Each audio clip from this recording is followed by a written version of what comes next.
Pokus ng pandiwa.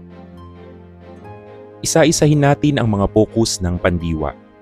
Pokus sa tagaganap, pokus sa layon, pokus sa pinaglalaanan, at pokus sa kagamitan. Ang isang pangungusap ay binubuo ng paksa at panag-uri. Sa pagkakataong ito, aalamin natin ang ibig sabihin ng paksa, ganoon din ng pandiwa dahil pokus ng pandiwa ang ating pinag-aaralan. Kapag sinabi nating paksa, ito ang pinag-uusapan o sa Ingles ay subject ng isang pangungusap. Kapag sinabi naman nating pandiwa, ito ay nagsasaad ng kilos o ng galaw. Sa Ingles ay tinatawag naman itong verb. Para malaman natin ang pokus ng pandiwa, kailangan nating sundin ang 3 steps na ito. Una, hanapin natin ang paksa. Pangalawa, hanapin din natin ang pandiwa. At ang panghuli, tanungin ang pangungusap gamit ang pandiwa. Sino, ano, para kanino, at sa pamamagitan ng ano. At ang ibibigay dapat na sagot ay ang paksa o ang pinag-uusapan sa pangungusap. Pokus sa tagaganap. Ang pokus ng pandiwa ay tagaganap kung ang paksa ng pangungusap ang tagaganap ng kilos o ng pandiwa. Sinasagot nito ang tanong na sino. Halimbawa, nagluto ng merienda si Aling Mirna para sa kanyang pamilya. Ano nga ulit ang 3 steps? Hanapin ang paksa, hanapin ang pandiwa, at tanungin ang pangungusap. Ang ating paksa, si Aling Mirna. Ngayon naman, hanapin natin ang pandiwa. Nasaan ang pandiwa sa pangungusap na ito? Nagluto. At ang gagawin nating huli, tanungin natin ang pangungusap. Ano ang nagluto ng merienda para sa kanyang pamilya? Hindi pwede. Sino ang nagluto ng merienda para sa kanyang pamilya? Si Aling Mirna. Sino ang gumawa ng kilos? Si Aling Mirna. At si Aling Mirna ang ating paksa, ibig sabihin siya ang gumawa o gumanap sa ating pangungusap. Pangalawa ay pokus sa layon o goal.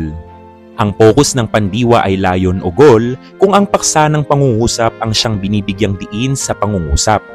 Sinasagot nito ang tanong na ano. Ang merienda ay iniluto ni Aling Mirna para sa kanyang pamilya. Ang ating paksa, ang merienda. Asan ang ating pandiwa? Iniluto.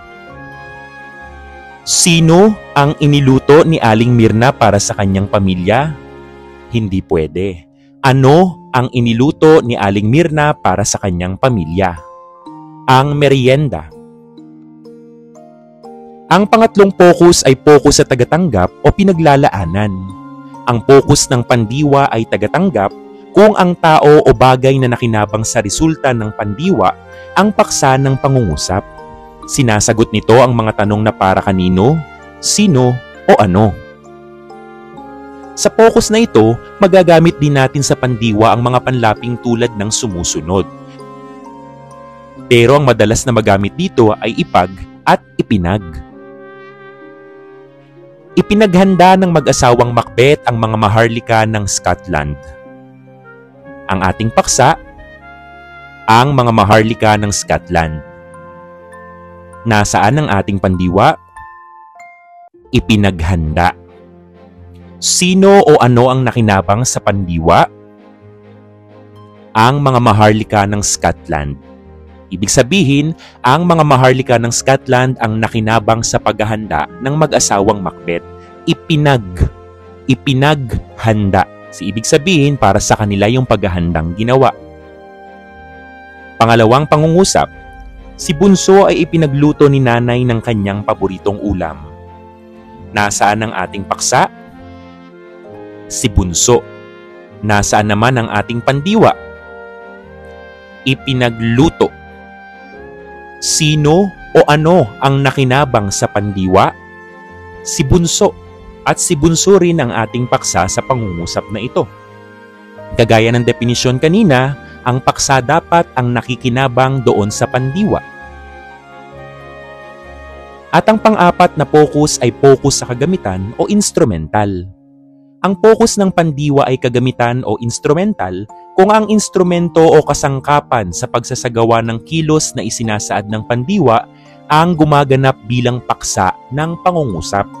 Sumasagot ito sa tanong na paano o ano, sa pamamagitan ng ano ang ginamit. Ang mga panlaping ginagamit sa pandiwa ay ipan, ipam, ipang, at ipinang. Halimbawa, ipinambukas niya ng pinto ang susi ng palasyo. Ang ating paksa, ang susi ng palasyo. Ang ating pandiwa, ipinambukas. Ngayon naman ay tanungin natin, ano ang kasangkapang ginamit? Ang susi. At ang ating paksa, ang susi. Ibig sabihin, ang susi, ang ginamit na kasangkapan na ipinambukas. Pangalawang halimbawa, ang kinita niya sa tindahan ang ipinambayad sa tuition fee. Asa ng paksa? Ang kinita niya sa tindahan. Nasaan ang pandiwa? Ipinambayad. Ngayon ay tanungin natin ang pangungusap. Ano ang kasangkapang ginamit? Ang kinita niya sa tindahan. Ang kinita niya sa tindahan ang kasangkapang ipinambayad sa tuition fee. Balikan lamang natin kapag sinabi nating focus ng pandiwa, kailangan nating hanapin ang paksa, ang pandiwa, pagkatapos tatanungin natin ang pangungusap at dapat na ang ibibigay sa ating sagot ay ang paksa ng pangungusap. Kapag mali ang ibinigay sa ating sagot, ibig sabihin mali ang naiisip mong paksa o kaya naman mali ang focus na pandiwa na naiisip mo. Sige nga, subukin nga natin kung meron kang natutuhan sa araling ito. Tukuyin mo kung anong focus ng pandiwa ang sumusunod. Sina Minda at Mando ay bumili ng gamit sa palengke. Pangalawa, maliit na kutsilyo ang ipinambukas niya sa delata. Pangatlo, ang mga gamit sa palengke ay binili ni na Juan at Juana. Pang-apat, noong isang araw ay ipinagluto ng lola ang mga bisita ng kaniyang apo. At panlima, ipinagpatayo ni Mang Ramon ng kubo ang kanyang anak. Narito ang mga tamang sagot.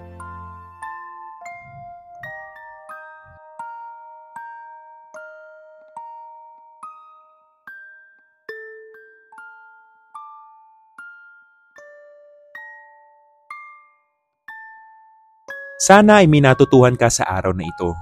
Yun lang, salamat!